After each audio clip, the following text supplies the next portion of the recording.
Good afternoon. This is average costing for mutual funds. SIP है, systematic investment plan. And so first month में हमने invest किया 5,000 rupees and NAV was net asset value was 10 rupees और 5,000 divide करेंगे तो 500 units आ जाएंगे. ऐसे करते करते हमने जो 6th मंथ में हमारा जो है ये है आपका 1000 यूनिट्स एंड 7th मंथ में है आपका 714 यूनिट्स. तो NAV जैसे जैसे गिरती जा रही है वैसे वैसे हम लोग इसमें इन्वेस्टमेंट सेम रखी हुई है 5,000 रुपीज़. ऐसे करते करते हमारे जो ईयर एंड पे हमारी जो इन्वेस्टमेंट है that is going to be around 60,000. And ये आप देख रहे हैं कि ये NAV जो है शेयर मार्केट जैसे जैसे गिरती जा रही है मार्केट तो वैसे वैसे NAV भी गिरता जा रहा है मार्केट के साथ साथ. और यहाँ से ये जो आपका 7th मंथ है यहाँ से थोड़ी शेयर मार्केट ऊपर आई है तो 7 हो गया NAV and now it is 8, it is 9 increase हो रही है यहाँ से शेयर मार्केट. तो ये NAV भी इंक्रीज हो रही है. तो अब हमने क्या किया है ना कि सारे जो नंबर ऑफ यूनिट्स हैं ये सबको ऐड कर दिया है. तो इसको ऐड करने के बाद हमारे पास जो टोटल नंबर ऑफ यूनिट्स आए हैं वो हैं 7494. और हमारी जो लास्ट मंथ की जो NAV है दैट इज़ 12 रुपीज़. 12 पे है, रुपीज़ नहीं, मतलब number of net asset value होती है इसमें. और ये नंबर ऑफ यूनिट्स हमने कैलकुलेट कर लिया इसमें. और ये टोटल जो आ रहा है आपका दैट इज़ कमिंग अप 7494.19.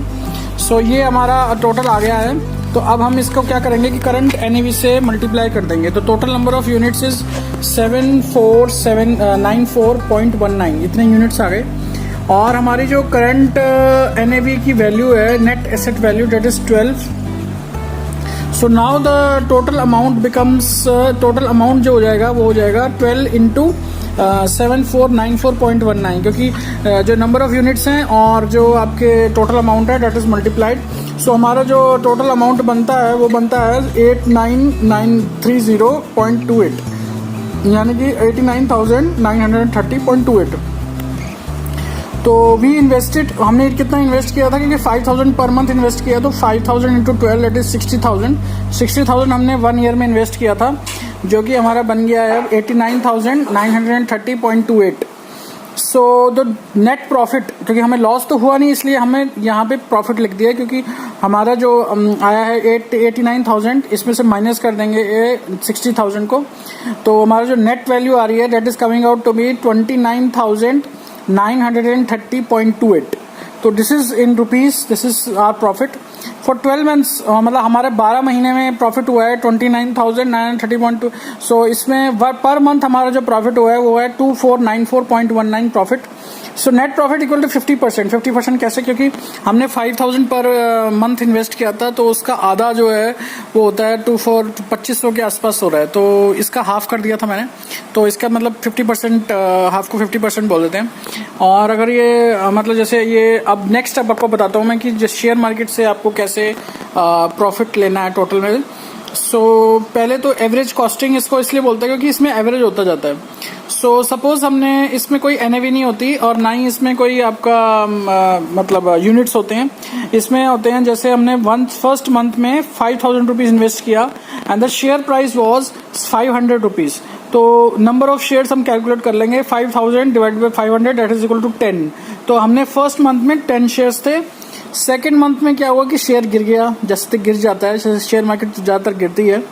तो 400 हमारे शेयर की प्राइस हो गया. तो अब हमने 5,000 फिर से इन्वेस्ट किया तो 5,000 divide by 400 that is equal to 12.5. तो हमने 12 मान लिया क्योंकि 0.5 इसमें नहीं होता. मंथ 3 में हमने इसका 300 वैल्यू आ गई शेयर की. So 5,000 divide by 300 that is equal to 17. अब 4th मंथ में 250 आ गई वैल्यू. देखिए आप कंटिन्यूसली गिर रही है वैल्यू.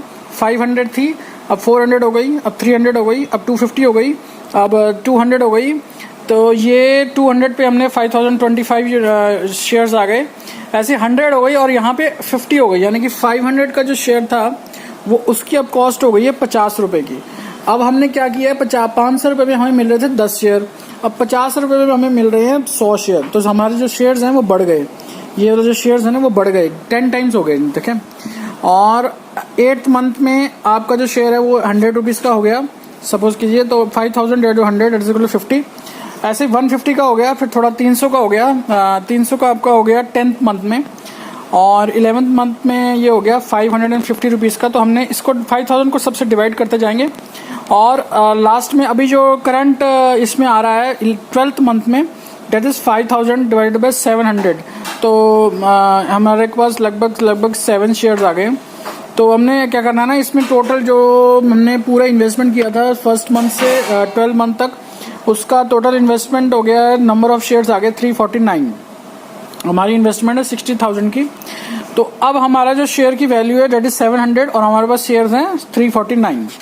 तो अब हम देखेंगे कि हमारे पास जो प्रॉफिट है वो कितना आ गया है। देखिए आप प्रॉफिट देख लीजिए, the number of shares is 349 and the current stock price is 700 rupees और 349 हमारे पास नंबर ऑफ शेयर्स हैं। तो टोटल अमाउंट मेरा हमारा पास आ रहा है 2,44,300 रुपीज। सो वी इन्वेस्टेड 60,000, क्योंकि हमने 5,000 रुपये इन्वेस्ट किए थे, तो हमारे पास जो आ रहा है वो 60,000 आ रहा है। और जो नेट प्रॉफिट आ रहा है वो आ रहा है 2,44,300 में से 60,000 को माइनस कर दीजिए। सो इतना आपको प्रॉफिट मिल गया है 2,38,300। इन एडिशन टू दिस, इसके अलावा भी in addition to this you also get dividend. आपको इसके साथ साथ डिविडेंड भी मिलता है, जो कि हर साल एक कंपनी अनाउंस करती है, वो डिविडेंड आपके अकाउंट में डायरेक्टली आ जाता है। और बोनस शेयर्स होते हैं। बोनस शेयर्स का मतलब ये होता है कि जैसे आपके 349 है ना, तो अगर सपोज कर लीजिए ये 1:2 का ये बोनस देता है कंपनी, तो आपके जो शेयर्स हैं 349 वो हो जाएंगे डबल, यानी कि हो जाएंगे 700 800 तक पहुंच जाएंगे। तो आपको जो प्रॉफिट हो जाएगा वो और डबल हो जाएगा। तो इस तरह से और भी हो जाएगा। For mutual fund and share you need to open demat account. आपको क्या करना होगा कि डीमेट अकाउंट खोलना होगा। अब इस जो शेयर स्टॉक में हमारे जो नेट प्रॉफिट हुआ है डेट इज 400% हमारे को प्रॉफिट हुआ है इन 1 ईयर। और स्टॉक का प्राइस जो बढ़ा है वो 45% बढ़ा है। और मतलब 400% का मतलब हो गया कि 4 टाइम्स हो गया आपके पैसे और 1 साल में। तो इस तरह से आपने देखा कि कैसे एवरेज कॉस्टिंग करते हैं। तो अब मैं आपको कुछ शेयर्स बता देता हूं जो कि मेरे हिसाब से तो लॉन्ग टर्म के लिए बेस्ट शेयर्स हैं। वैसे शेयर मार्केट में तो रिस्क बहुत ज़्यादा होता है, बट अगर आपको इन्वेस्टमेंट अगर करनी हो तो आप